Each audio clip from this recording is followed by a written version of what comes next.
রাজধানীসহ সারা দেশে বাংলাদেশ সেনাবাহিনীকে নির্বাহী ম্যাজিস্ট্রেটের ক্ষমতা দিয়েছে সরকার। সেনাবাহিনীর কমিশনপ্রাপ্ত কর্মকর্তাদের এই ক্ষমতা দেয়া হয়েছে।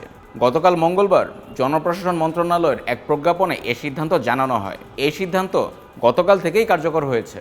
আগামী ২ মাস এই সিদ্ধান্ত বলবৎ থাকবে।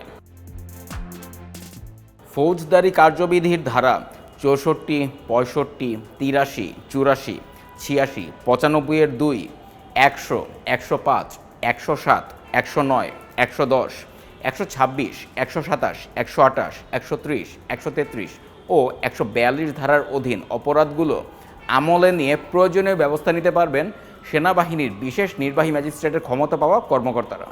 এর ফলে নির্বাহী ম্যাজিস্ট্রেটের দায়িত্ব পাওয়া সেনা কর্মকর্তাদের উপস্থিতিতে কোনো অপরাধ সংঘটিত হলে তারা অপরাধীকে গ্রেফতার করতে বা গ্রেফতারের নির্দেশ দিতে পারবেন। সেনাবাহিনীর কর্মকর্তারা এসব ধারা অনুযায়ী কর্মকর্তাদের বিরুদ্ধে প্রয়োজনীয় অন্যান্য ব্যবস্থাও নিতে পারবেন।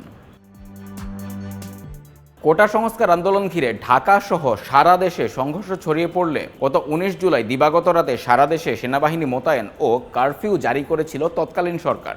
এরপর ছাত্র জনতার গণ অভ্যুত্থানে ৫ই আগস্ট আওয়ামী লীগ সরকারের পতন হয়। ৩ দিনের মাথায় ৮ আগস্ট শান্তিতে নোবেলজয়ী অর্থনীতিবিদ ডক্টর মোহাম্মদ ইউনূসের নেতৃত্বে অন্তর্বর্তী সরকার গঠিত হয়। বিদ্যমান পরিস্থিতিতে এখনও সারা দেশে সেনাবাহিনী মোতায়েন রয়েছে।